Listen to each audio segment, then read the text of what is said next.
Hello, and welcome to 10 Lessons It Took Me 50 Years to Learn, where we speak with sages and luminaries, gurus and professionals, and ordinary people.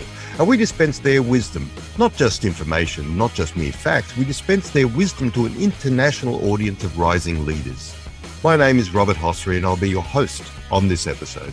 This podcast is supported by the Professional Development Forum, which helps diverse young professionals accelerate their performance in the modern workplace. Today we have a treat for you. Today's guest is Robyn Henderson.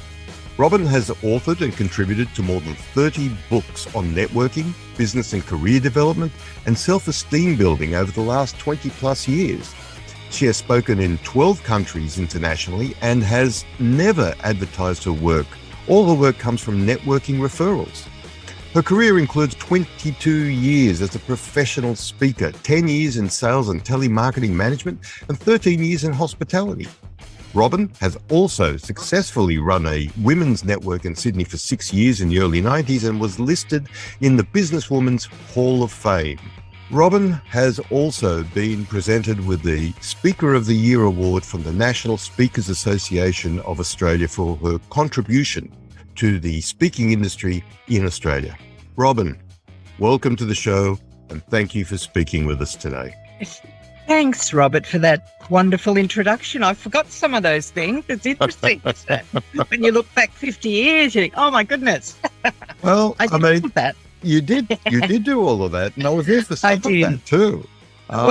You were, yes, back in those salespeople with a purpose day and national speakers, yeah, for sure. Yeah, no, well, we really appreciate you coming on. The fact that you are known internationally as a networking guru is why I wanted to introduce our audience to you.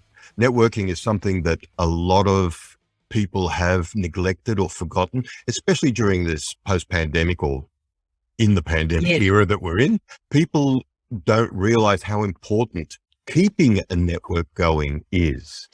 Staying connected, definitely. Connected. Well put. Robyn, let's get straight into it. I'd like to ask you a very unique question. We are 10 lessons it took me 50 years to learn. So we talk about the lessons we've learned through our career. I would like to ask you now, in hindsight, what is one lesson that you wished you had known early in your career or earlier in your career? Early in my career. Look, I think, Robert, I wasted so much energy worrying about things in case they happened, and I think the big lesson is staying present, actually being in the moment and not worrying about, what if this happens, or what if this person doesn't ring, or what if that, book doesn't work, or whatever. So staying present, I think, is the one I wish I knew years ago, and I would have just prevented so much worry and not necessarily anxiety, but at times it would have got to that level of anxiety. Oh, what if this happens? Rather than just be present, be in the moment, and trust that whatever's meant to be will happen. That would have been my lesson. Isn't that amazing? Because that is such a simple little thing, but it takes years to develop that ability, that skill. And trust that it's okay. Everything that happens in the day, everything person you come into contact with, you're meant to, and you've stuck in traffic. Well, maybe you've been at a place you're going to be a couple of minutes late or half an hour late, but you'll run into someone there that you wouldn't have run into had you been on time. So big believer in that. Just stay present. Yeah. No, I hear you. It is a very valuable lesson, and I wished I had known that. And it reminds me of one of our guests that we had on the podcast, Andrew Tyndale, and the audience probably is sick of me repeating this because I mention him quite often. There was one particular lesson which links in with what you just said, which is this too shall pass. Yes. Yeah. Oh, Andrew's a man after my own heart. Absolutely. This too will pass. Yeah. And that's for good and for bad things. Correct. That you can be on the roll and you think, whoa, I'm rocking it. And all of a sudden you're not. So yeah, this too will pass. Yeah. So just make every day count. That's the thing. And stay Be present. Stay present. Wonderful. All right. So let's get straight into your lessons, Robyn. Lesson number 1, your book becomes your business card. Now, for an author like you that has over 20 books out there, I understand this, but I'm curious to hear your take on this lesson. Okay. Thank you. I was very blessed to have a mentor in the early days, my early days of speaking, and it was Doug Maloof, who's recently passed away. Doug was, at the time, in my opinion, a very dynamic speaker, and he was the speaker I wanted to be like as a female. I wanted to be a female Doug. And he generously, I saw him speak somewhere. He was running a course. I went to his course. And he said, I came up to him at the end of his presentation and said, I just want to be like you. I want to be a speaker. And he said, look, I'm going on the road for 6 weeks, which I had no concept that speakers did that back in the 90s, but he did. And he said, I'll be back so-and-so. I'll give you an hour of my time. Well, I was so nervous about this hour. But basically, in that time, in the early 90s, Doug said, write a book. And I said, oh, what about? He said, well, what are you passionate about? And I said, and at the time, power walking was something that I was interested in. And he said, well, I don't know about power walking. He said, can you write much about that? And I said, well, you just move your arms, not really. And he said, well, what else do you do? And I said, well, I run a women's network. And I said, I get so frustrated. Everyone sits together with their mates. They don't talk to strangers. And he said, oh, okay, write about that. Said, oh, okay then. So I took him at his word. And when I went to the National Speakers in the States conference, which one of our other points is about investing in your business, but most of the speakers that were on the podium had books. So I came back thinking, oh, gee, I'm going to write a book. And Max Hitchens, who both of us know, said to me at that conference, oh, so what are you taking away, Rob, from the conference? And I said, oh, I'm going to write a book called Networking Notes for the 90s. And he said, I'd work on the title, but the book idea is a good idea. So I came back and I didn't have a clue how you wrote a book. I made every mistake there is possible. It probably cost me more to get it edited and proofread and typeset and printed back then than it would today, miles more. But I learned, why the book becomes the business card is whatever your topic is, you actually put a stake in the ground and say, this is my topic. This is what I know about. And I guess for me, my books and articles and things and blogs and stuff I write these days, they're about the mistakes. I still write about mistakes I made that I learned from. Oh, don't do it this way. Here's a better way to do it. And people said, but why would you give away some people said, why would you give away all your ideas? They'll just copy you. A bit like you, Robert, our attitude, I think, is, yeah, but if we all improve our game, it'll be such a better game, rather than thinking, oh no, I'm only going to give 50% of my knowledge away. It's like, here you go. Have we got long enough for me to tell you everything? Reading the book makes it easy for people, and it builds your credibility. So that's where it comes into, with it being your business card, and give them away generously. You don't have to think about, oh no, this has cost me X. You just go, here you go, here's a book. And it's the quickest way for someone who's wanting to book you to speak at a conference, to give them a book, shows that, oh, okay, she's got this. And if you've got a couple, I remember once being in a room with it was a large bank in Australia, and there were 4 of them. And I said, oh, gee, and I pulled out 4 books and I gave them a different book each. And they said, oh, so-and-so's writing a book. And I said, oh yeah, I heard he's writing it. When's that going to be finished? And I said, oh, well, mine's finished, please yourself. And just left it at that. And it is about your credibility. And look, I doubt those bankers ever read any of the books, but their estimation of me was, she knows what she's talking about, and she knows enough to fill 4 books. And you don't have to write 4, just write 1, but be proud of it. I see the logic in that, and I will take the devil's advocate stance here. What if you don't feel confident enough to write a whole book, especially today? What is your take on that lesson, but in a modern, spin? Okay. Write a blog, write several articles, write an article a week. What do you think of that? Oh, perfect. And all of those articles ultimately become a book. That's what books are. They're just chapters of words. And just to give you an idea, and you would know this with your recording and your transcriptions and things, to have a conversation for an hour is roughly 5,000 to 6,000 words. Mm-hmm. So the average business book is around 20 to 25,000 words, depending. And do you want to make it 80,000? You can, but it's thick. And if you're self-publishing, there's another whole weight and all sorts of things that go into it. But why? What I ask because I ghostwrite books for busy people, and when they ring or we speak after however they've been introduced to me, I always ask, why are you writing it? What are you trying to achieve with it? And how are you going to do that? So for people who think they can't write a book, really quick way is to do an outline. Okay, so I know we're going a bit off topic here, Robert, but to answer your question, do an outline. What are the 10 points about X that you know about? 10 points. What are the must put in the book, must not? Okay. And then if you could do it on Zoom, you could just record it to an audio and go, okay, let's tell me about. So you transcribe it, you talk about it, you transcribe it, and you've got 80% of it written there. So it's not so much you've got to sit and write the words out, because English might be a second language. You might want the book translated into another language. You can do all that. But it's really about, you've got the knowledge, and this is one of the ways I work with the ghostwriters, just let's have a conversation and I record the conversations. That's the content for the book. So for the person who says they can't write it, find a way that works for you. And audio record and Zoom and transcription is a very, very easy way. You don't have to take 5 years to write it, seriously.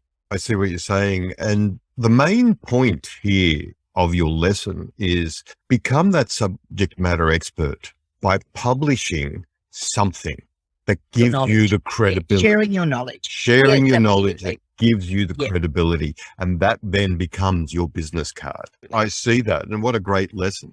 All right. Well, let's go to lesson number 2. This is probably dear to my heart. Lesson number 2, when it comes to social media, go where your clients go. Yes. I'm very passionate about LinkedIn. I visit Facebook once or twice a year. And there's a distinction. To me, I'm a really good time manager. And part of doing that is going, I can't, in my mind, I have income producing and income generating hours in every day, like all of us do. And I choose how many I put in either.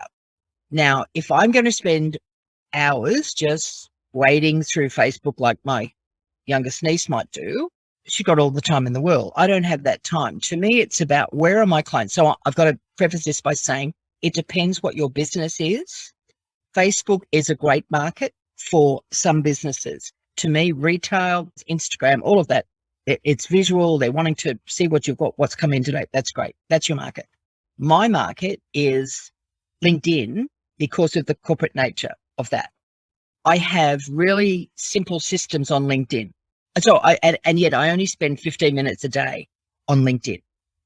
If I choose to have a bit of a spurt and send out invitations or for connections, I might spend longer and I might multitask. I might have Netflix on and be sending out some invitations. But what I am really clear on with LinkedIn, if someone approaches me and says, well, sure, they might make a comment on a post I do, and I actively look for sharing good posts or creating them myself and whatever. And that's, again, a way of sharing knowledge. But if someone says something like, oh, I'm interested in a presentation on networking, or, would you come to so-and-so to speak at this thing? I go, oh, I'd love to talk to you about that. I'm available today between this and this, or tomorrow between that and that. And what I find is that sometimes it does cut into evening or it does cut into weekends. But if I'm home anyway and I'm prepared to take a phone call, I'm more than happy to have it. And I'll preface it by saying, so it might be something like, how do I write a book? Well, how long's a piece of string? I could talk to someone all day about that. So I'll say, okay, would love to talk to you about that. It's quicker for me to have a phone call or a Zoom than it is to type it out. Here's my number. I'm available between this time and that time, or tomorrow, this time, that time, or whatever. Give them options. I'd suggest that you get your 3 top questions that you want answered, and I'm prepared to give you 20 to 30 minutes complimentary. After that, there's a fee. Now, do I watch my clock and go, oh, well, you've had 29 minutes, you've got to go? No, half the time, those people, what I'm doing in that, and I don't hold back. I don't not tell them something. I'll give them names of printers, all sorts of different things. If that's what they ask me in that 20 to 30 minutes, my thought is in that 20 to 30 minutes, I am building my credibility. I'm not saying, oh, well, I'll give you this, but I'm not going to give you that. I'll just go, what do you want to know? Here you go. And I know that in that 20 to 30 minutes, I can save them money because I can tell them, where to go. This is what I've used. My preference is not to use, this or not to go down that track. Here's what I would do. So in doing that, I build my credibility. I'd say out of those people that do bother to ring or do take the opportunity to ring or arrange a Zoom, I would convert maybe 90% of those people. And some may not be, I'm going to work with you next week. It might be, well, our conference is a year from now, or, we're planning ahead, or I'm going to write a book whenever. Those that don't, or those that don't bother to ring, well, if I can't have a conversation with them, I'm never going to work with them anyway. So it's a time management thing. But you've got to make yourself available and be prepared that if the person isn't available, okay, well, I'll follow up with them. Or if they say, oh, well, that's not convenient. Okay, well, let me know when it is. Or here's my email. So that you've got some sort of system of just keeping in touch with them. But LinkedIn is my market. And I believe, again, you want to be generous with your information and not just waste people's time and not just hit them with a buy me. That doesn't work either. Because remove connection is it's very easy to do. Yeah, it's easy. And I'm doing a lot of that these days with people that put inane polls there going, oh, please, this isn't Facebook or this is not business. So it is just having a system rather than, because systems I know is one of our points, but it's going, I want to value my time and I don't have hours and hours and hours. I've got to go, this is income producing, but I can't spend a million hours on it, But I know that there's some people that only look at LinkedIn on Friday nights or Saturdays. You're right. That's when they respond. Yeah. Well, let's get back to your lesson. Go where your clients are. Now, your clients are on LinkedIn, so you go there. If your business is selling arts and crafts, then Etsy might be where you go. Absolutely. You might go to Pinterest. So there's Pinterest, for sure. All of these different platforms. And I think the lesson is very clear, which comes back to marketing 101, sales 101 type of stuff. Who's your client? Who's your client? And then go where they go. What a wonderful lesson. But everything you said also segues very nicely into your next lesson, which is create systems. Lesson number 3. Yes. Create systems. Yes. I know we've got a cross section of listeners. So I chair a board for a not-for-profit and we've got 7 new board members through circumstance, 7 new board members out of 10 this year. Now, to me, it's like, okay, well, let's not reinvent the wheel. And we've got 5 subcommittees. Let's get the terms of reference from the previous year and I'll just update them. Now, so I've got them in a folder, terms of reference, because I don't want to search a million. Oh, I don't know where to find it. I've got lots of folders, but I can find things really quickly. And that's what systems give you, the ability to find things quickly. So I could upload them when I volunteered because we've got a new secretary. And I said, how about I just go to our cat herder and I do it this month. And then I'll sit with you next week when I'm up in Darwin and I can go through how it works. So I went in and it maybe took me 40 minutes yesterday to upload for the meeting. I know had she done it as a one-off, it probably would have taken her all day, which wasn't fair to her as a new secretary. So if I track it back to LinkedIn, the thing that, I know I've written all these books, but technology is not, I'm getting much better at technology, but I wouldn't say it's my strength. But I joined or I subscribed to Canva. So I'll go in there, I'll get they have a lot of pre-made posts, download them, put them in the month that I'm going to put them in, January, February, March, whatever. And then once I've used them, I put them in the used January. So then I had January, February, March. And then I could go back and either go, well, do I want to do that one again? Or will I just delete it? So you've got a system so that you're not doing the same thing a million times. And the same with books. Years ago, I wrote one big document. Oh, don't ever do that. 20,000 words, you get the wrong version, you don't track your changes, all sorts of things. Now it's one chapter at a time. So that if you're going in, you're just changing one chapter. You're not, it's not dependent on this whole big document. So systems just save you time. And anything that you're doing more than once, I believe you need a template for. And imagine if you started this 10 lessons in 50 years, and every time you did it, you went back to, oh, okay, well, let's do the screenshot. Let's do this. No, you've got a template, and that's why it works for you, and you can do it in a time efficient way. And that's what systems are for. So you're so absolutely right. And again, your previous lesson proved that. I mean, your time management on LinkedIn is a system. You develop that system, and it has paid off for you. It's given you additional work. It's given you new clients. So systems work. I mean, I can go tell you about my career where systems have actually promoted me, given me more opportunities because I developed something the company's used. Yeah. And how can you be a salesperson or business development? We're all in sales in some capacity, but a business development role and not have systems. Yeah. You can't. You're reinventing the wheel every time. That's inefficient. Absolutely inefficient. So systems work. So create systems, ladies and gentlemen, because it is going to make your life so much easier. And I think it was Steve Jobs. I hope I don't misquote him, but I think he was the one who said, employ lazy people who will find the quickest way to do something. They'll invent a system. Now, I'm not a lazy person, but I thought that's logic, because they will go, this is taking too long. Let's find a quicker way to do this. Yeah. And it is about time management, but it's also that you're not reinventing the wheel, for sure. But that's a powerful lesson, Rob. That's create systems. That's very good. Let's move on to lesson number 4, which is something that I find really, really good, which is value your worth. So I'm just going to leave it to you to explain that. Okay. Well, this is probably another one that could have been answered in that first question when you said, what do you wish you'd known? Way back. I can't speak for everyone.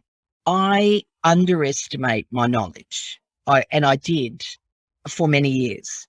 And that's why this system that you have with these 10 lessons is very effective, because you're getting people to share things that might have taken them 50 years to learn, but in a very social and friendly way.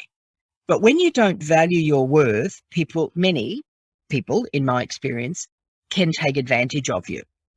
And I give an example. This is going back many, many years ago, and there was one of the very early women's conferences that was held at the Boulevard Hotel in Sydney, and there would have been, program was way too heavy loaded. It had like 12 speakers in one day, and keeping to time was a nightmare. But anyway, I knew 11 of those 12, and the conferencing company that ran that event gave us a big spiel about, this is the first one we're doing for women, blah, blah, blah.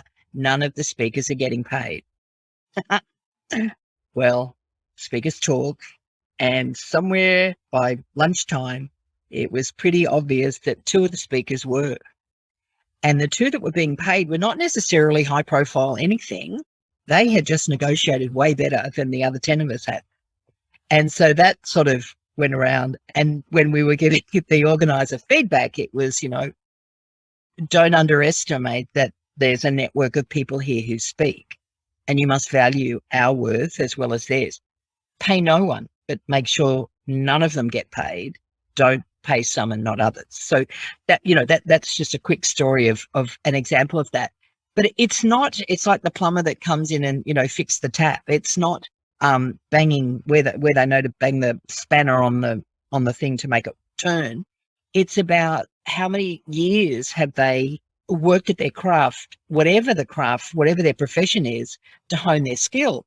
So I can rattle off, and we've had the conversation about, multiple streams of income out of writing a book or creating this program and different things that you can do. But I only know that because I've made lots of mistakes over the years. So I think valuing your worth is saying to someone, if I want to waive my fee to ghostwrite or to help someone in any capacity, more than happy to do that if I choose to do that. But when I allow people to, and my standard, if someone invites me to speak at something, would be, what's your budget? I don't say my fee is, I say, what's your budget? And that sometimes throws people because they go, well, I don't have much, or well, we've only got, or whatever. And I go, okay, well, if you tell me what your budget is, then I make the decision, yes or no, I'm prepared to work for that fee. Yeah. That's my choice. Or if they say, well, we haven't got a budget, it's a not-for-profit or it's a charity or something. Okay. I ask the question, is anyone else being paid? Once bitten, twice shy. So, but it is, you make a call every day, but being a self-employed person, as many of our listeners are, every day I start at zero. So if I don't build something, if I don't create something every day, or a part of something that one day I'll be able to charge for, whether it's a new program or a book or something, a product, a resource of some description, if I don't work on that, then I'm still on zero at the end of the day. And if I do that for a month, that's a tough month because there's no income coming at all. So valuing my worth was something that I didn't do in my early days, and I certainly do now. And as I say, if I choose to not charge or to reduce the fee, that's my choice. But I like to make that choice, not have someone try to screw me down on no, well, we're only doing this, and lie actually about what the situation is. I'm sure, Robert, you've had situations where you've spoken at a conference and they're spending more on the morning tea than they are on your fee. And it's such an insult. So anyway, I don't do that anymore, but I did get caught. It's a very valuable lesson, and it's not just for speakers. It's for anything in your life. One of our very early podcasts, we had Jacob Butler, and he had a lesson that's very similar to that. And he was a Native American artist, and he would make pots in a Native American traditional way. And he decided one day to sell it at what he thought it was worth, as opposed to what he thought he could sell it for. And he was blown away by the fact that people were prepared to pay what he was asking. Yes. So, yes. And it's the same lesson. It's not just for speaking, it's for everything. Yes. If you value your worth and value your time and put a value on it, then again, it raises your own self-esteem, and it raises your own profile and raises your own credibility. Yes. And the final point on that, Robert, would be those who charge fee for service. Many of our listeners would be not necessarily a speaker, but a fee for service in some field. I personally, rather than, again, this is time management, so it also ties in, rather than me sit at a 3-day conference and watch a variety of speakers, or this one person speak for 3 days, and I get to ask an odd question here or there, I would rather say, what would you charge me for 2 hours of your time? I don't want to buy them lunch. I don't want to do that sort of social thing. I just want 2 hours of your time. I'll come to your office. I'll pre-send the questions, or we can do it over Zoom, whatever you like. Just tell me what that would charge, because I would rather have that person focus on my situation for 2 hours and pay a premium for that than give 3 days of my life to sit in a conference when 95% of it's irrelevant. What an excellent point. I agree, because I've been to those conferences as well. So yes. All right, well, that takes us to lesson number 5. Lesson number 5, respect your audience. Yes. Oh, well, if we relate back to the early 90s when I ran the East Coast Business Women's Network, and yes, it was a free presentation for the speakers, and we weren't registered as a not-for-profit, but there was, by the time we paid the hotel and everything else that was around, there wasn't much profit in it. And I remember speakers would show up and they'd go, oh, well, I was driving in this afternoon and I thought, oh, what am I going to speak to them about? And I would be highly offended that that's how they treated my members. I would really just sort of arc up and think, oh, well, he won't get invited back again. And I'd be so insulted. So I look at it this way, whether it's, I'm in, Karratha or Darwin or Adelaide or Gosford, wherever the location is irrelevant. And today, of course, it's wonderful to be able to do these over Zoom.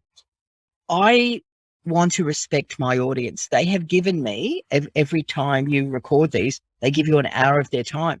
And whether they're multitasking and driving while they're listening to it or whatever, they give you that time. They can never take it back. You can never give them that time back. So I have to make sure, this is my belief, I have to make sure that I prepare and I make it relevant and I customize content for that audience. And if I don't do that, I'm insulting that audience, and I'm disrespecting them, more the point. And I think with clients, depending, what service you're offering, it's the same thing. It's not just cookie cutter. There's very few businesses today, well, other than food and maybe some retail, that are just, this one will do for everyone. It's not like that. Whereas you go to something like Booktopia or Amazon, they're smart enough to go, well, if she likes this book, she might like all these other ones. Oh, no, not quite. Oh, okay, no, she's not. They keep testing to find what's she going to buy, what will make her buy a second book or a third book or whatever. So we've got to keep that sort of thing, respecting our audience, not insulting them, and don't assume, don't make decisions for your clients without first consulting them what they want. So that's respecting whoever your clients are. And that is a very valuable lesson. You've got to respect your audience, your clients, whatever. You've got to respect the people you're dealing with, because that is the basic tenet of being a human being, is respecting other human beings. Yeah. So don't forget to do that. That is a great lesson. And I think also, Robert, just a final thing there, across cultures, if you, and we're in a multicultural world, and respecting the difference in culture, people get that regardless of which culture it is. They understand respect, and when you show respect, they'll often respond to that. And in terms of networking, you break down those barriers much, much faster just through respect. So I think that's it's a really important point. Okay, so let's move on to, this is probably my favorite, Rob. Lesson number 6. Ask yourself, what is this person trying to teach me? Yes, well, sometimes you don't like the lesson. You don't like the lesson, you don't like the situation. It can be a really awkward situation for you, or uncomfortable, or whatever it is. But energy follows thought, and whatever is in our life, this is my belief, we attract into our life to learn a lesson. Sometimes that lesson might be an illness. It might be a really negative experience. It might be a wonderful experience. But we've really got to look at it and just go, what am I meant to learn out of this? What am I meant to learn out of this? And sometimes it takes us years to get the lesson. Yeah. What I've noticed is if you ignore, the little message that you get there, you get it in a bigger version, until you really get the lesson. So, yeah. Well, what is this person trying to teach me? Yeah, if I could give a practical example of that, of what you just said, if you can all take a step back in time and think about when you were children, and think about what your parents said to you and how you ignored it, and how later on in life it happened.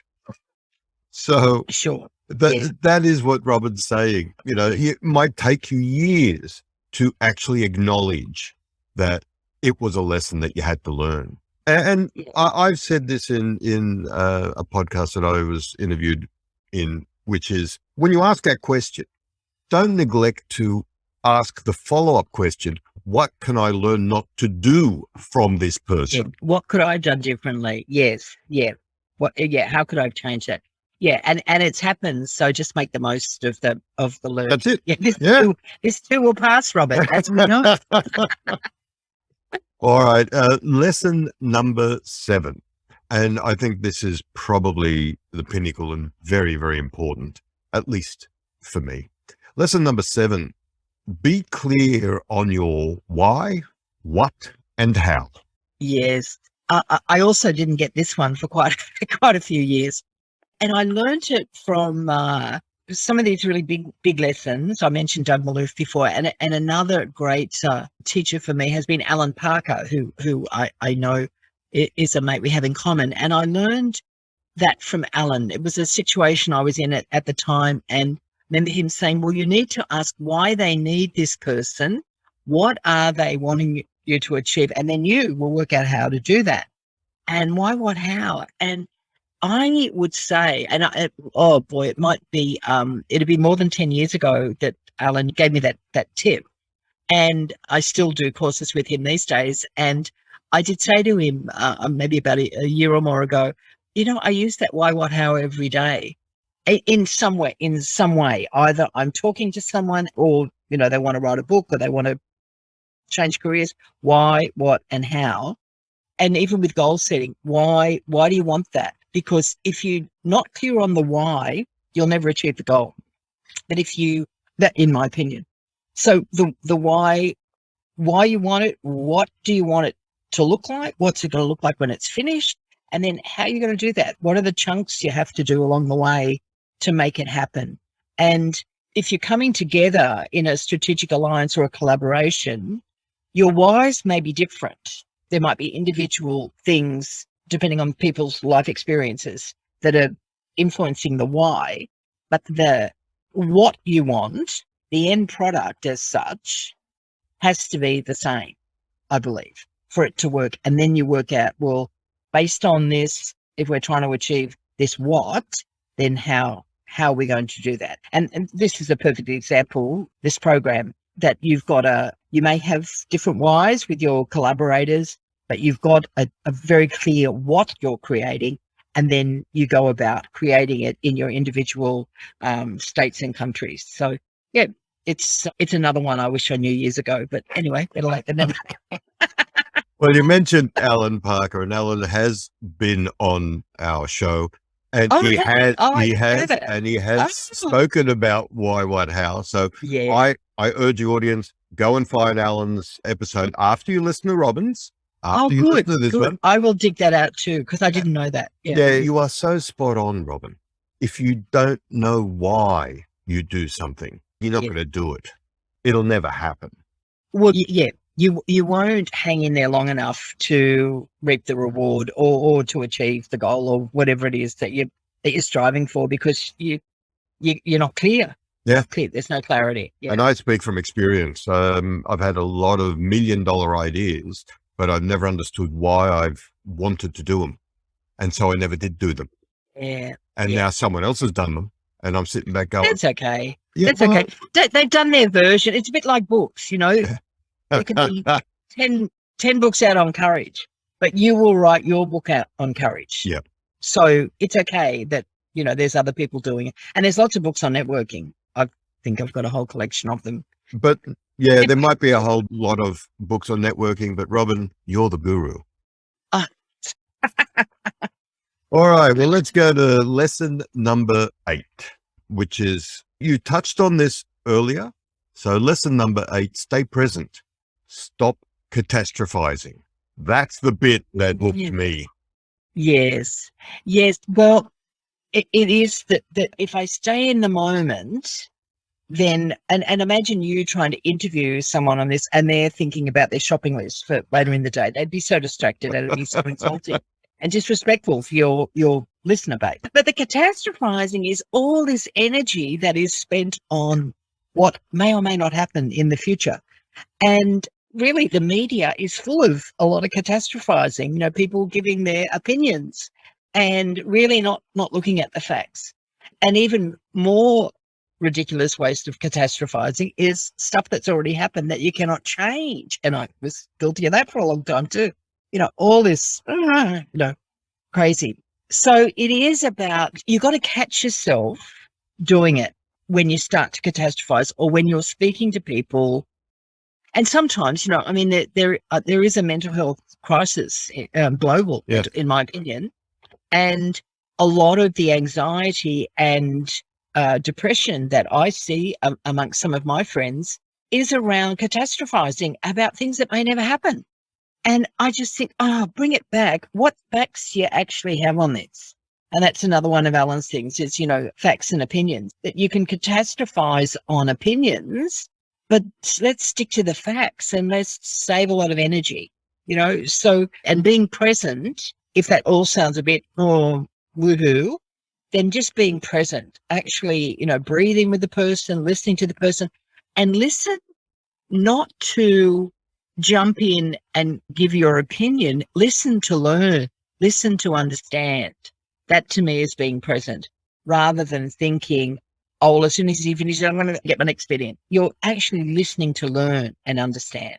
What a wonderful point to make. Listen to understand. We've discussed this on the show before, and listen for comprehension is so important for everybody. It's so important for the person you're listening to, more so than yourself.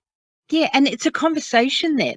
It's a two-way conversation, and I think that's why these podcasts are good, because it's like listening in on someone's conversation. It's not that they're presenting or that they're being interviewed. It's a conversation, and I think that makes for really, really good listening, because we're not locked into, oh, well, I've got to just do.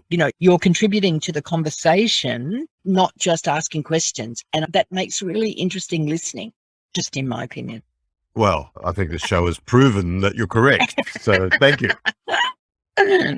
All right, let's move on. And actually, before we move on to your next lesson, audience, we ask our guests to give us 10 lessons so we can start the conversation with them. Robyn gave me 11. But you've touched on one with the stop catastrophizing, which is respond to facts, not opinions. Now, what I'd like to do quickly is just go over that just for a few seconds, because especially today, and you mentioned the media, all the media does is catastrophize, and but especially today with the polarization of this planet, not just our country or other country, but the planet is polarized for some unknown reason. But your point there to listen, to respond, and that's the word that I want to focus on, respond to facts, not opinions. Can you just elaborate on that a little bit before we move on? Sure. I think I'm an avid newspaper reader, and a hard copy. I know I have actually taken up a subscription this week that takes me all around. I can go around Australia and on any paper. I have taken that up, but I do like hard copy.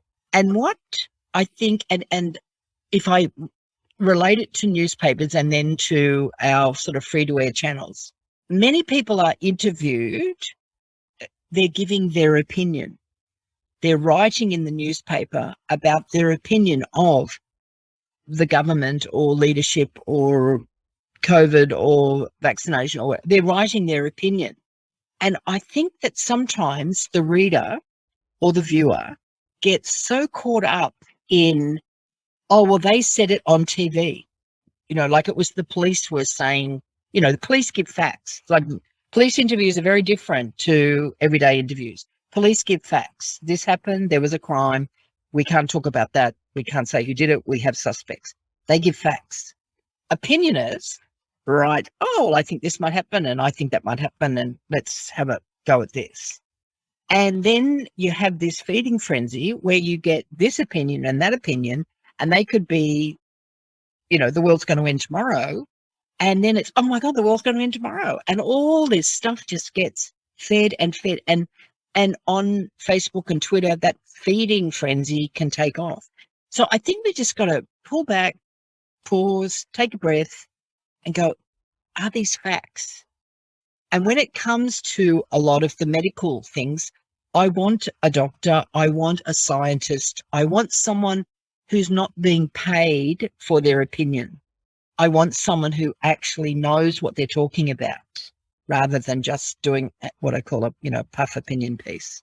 We could talk about this for hours, because I have very strong feelings about this, and my soapbox, probably 3 soapboxes I stand on about this, but we won't. But thank you, Robyn, and I agree with you. Please, people, respond to facts, not opinions. Yes, not opinions. And try and figure out the difference between an opinion and a fact.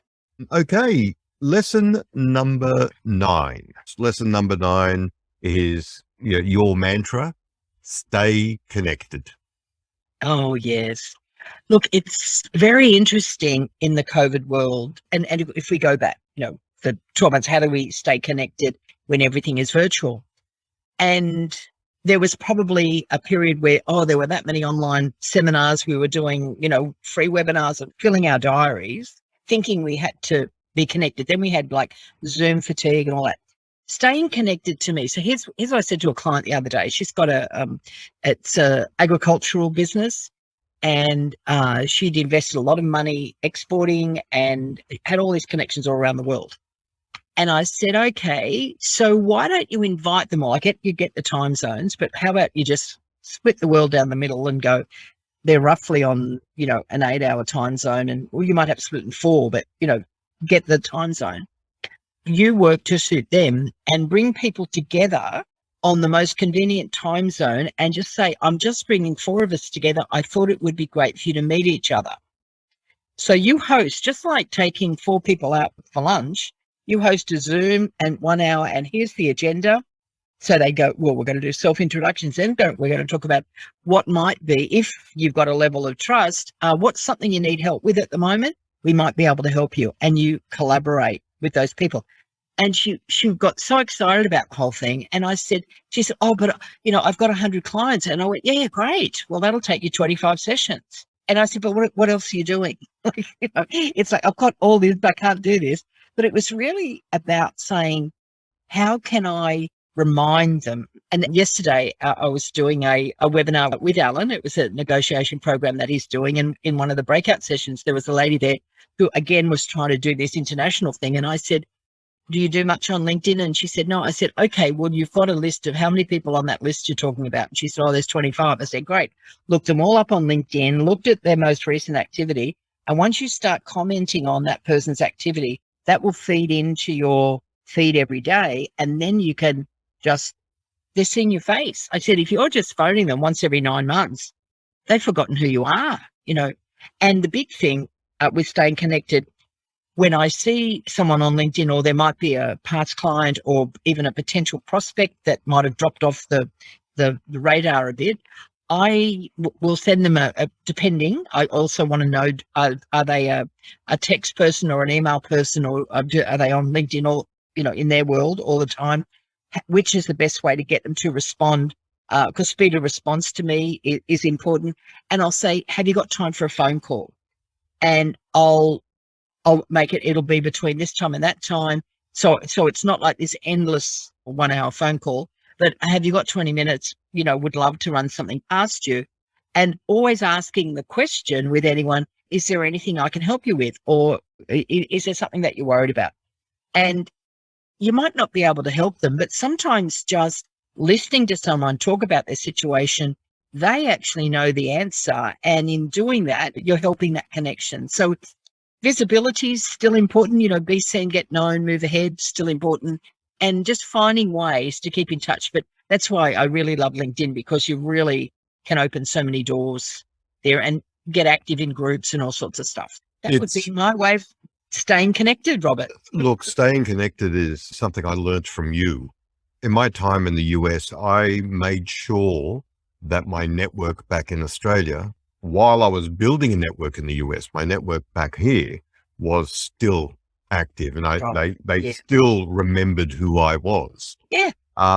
Now, of course, your network ages, you age. So Yes. you are going to lose some people. Some people in your network may become so senior or retire that they're no longer effective as sales or leads for your business.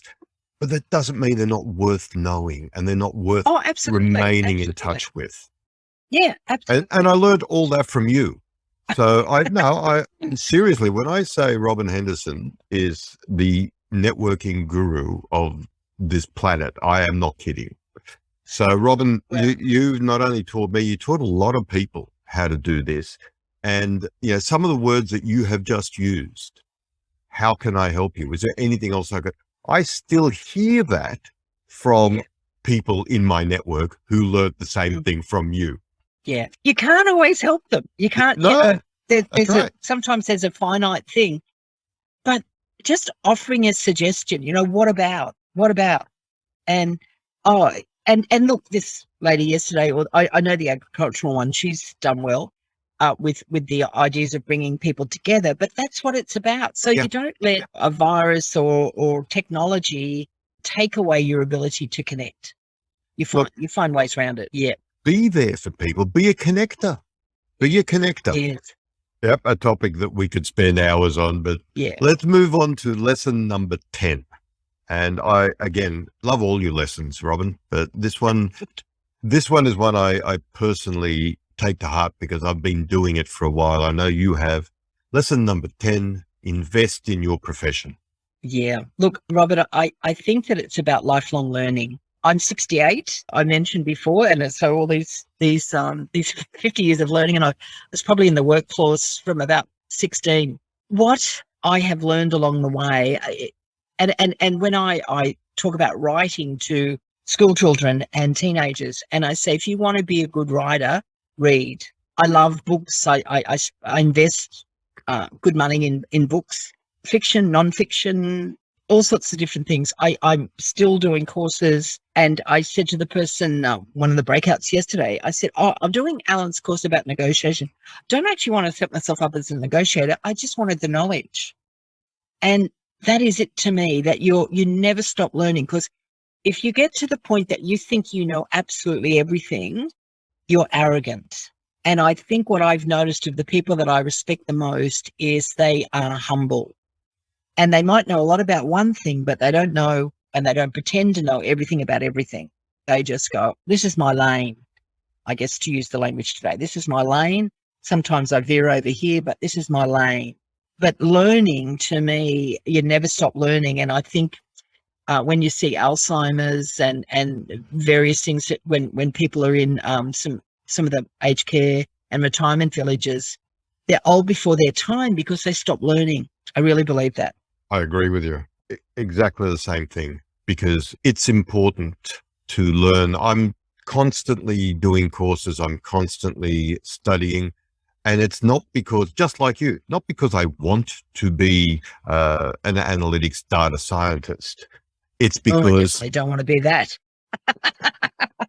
it's because when I speak to one, I want to Yeah. understand what they're saying to me.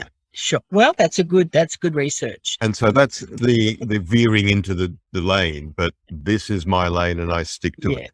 Robyn, that has been absolutely wonderful. And thank you for sharing such wonderful nuggets of wisdom with us over this past few minutes. Let me finish up by asking you the question that we ask everyone. In your career, what is it that you have unlearned? So something that you held on to steadfastly, and now you're going, that wasn't the right thing to do. Well, it's interesting, Robert, because when you gave me heads up about this, I thought of lots of different things, but then I thought about accountability. And the thing that I had to unlearn was not holding people accountable in my life for lots of different things, whether it's family or friends or whatever. So they'd commit to do something, but then, and in a staffing situation, they're asked to do something and they don't do it. And rather than, to use a phrase, get them offside by going, hold on, this was meant to be in by 4. How come it's not? You just go, oh, let it slide. Oh, well, she's had a bad day. He's done this, that's happening. So unlearning that, not holding people accountable, you are doing them a disservice, because they will grow up to be unaccountable employees or unaccountable bosses, and they'll get away with stuff. And what's the point? We're all doing our best. So we want to be, if I say I'm going to do something, I want to be accountable for that. And that would be the thing that I wish I knew decades ago. That is powerful, Robyn, to realize that all this time you were just being nice. And I use that term. Absolutely. Don't Letting be people off the hook. Yeah. Off the hook. And in being aware of that, you've also got to hold yourself accountable. Correct. So don't overcommit. If I say I'm going to do it, I'm going to do it. Or I'll get back and say, hey, today's blown out. Can't do it by 4. How about tomorrow by 8? Communication. Yeah. But holding yourself accountable, I think, is for what you commit to. Very important. Well, that is a wonderful unlearned lesson, but it's also a very good one. So on that note, we'll finish up today. Robyn, thank you so much for being with us today and for sharing all of this wisdom with us. Is there anything you'd like to leave our audience with before we go? Oh, look, I would just encourage all the listeners to listen to these podcasts, to go back to, you've got such a vast library, to go back and make it even, one a day, a couple a week, just use it as like when you're driving or even just sitting working in an office, rather than just having blah, blah happening in the radio. Listen to this. Like it's amazing. Even you can do it while you're working, just to listen, to learn. And you'd be amazed how positive, when you're listening to a positive conversation, what an impact that can have on you and the people around you. So, yeah, that'd be my final thing. Just this is a great resource, and just use it. Thank you, Robyn. Well, there you are, ladies and gentlemen. Listen to learn. And with that, I'll say thank you. You have been listening to 10 Lessons It Took Me 50 Years to Learn. This episode was supported by the Professional Development Forum. The Professional Development Forum provides webinars, social media discussions, podcasts, parties, anything you want, everything you need. You can find them by visiting PDF at professionaldevelopmentforum.org. And best of all, it's all free. If you enjoyed this episode, please leave us a review or a comment. Hit that subscribe button so you don't miss the next episode. Thanks for listening, and we'll see you on the next episode of 10 Lessons It Took Me 50 Years to Learn, the only show on the internet making the world better, lesson by lesson. Thanks for listening.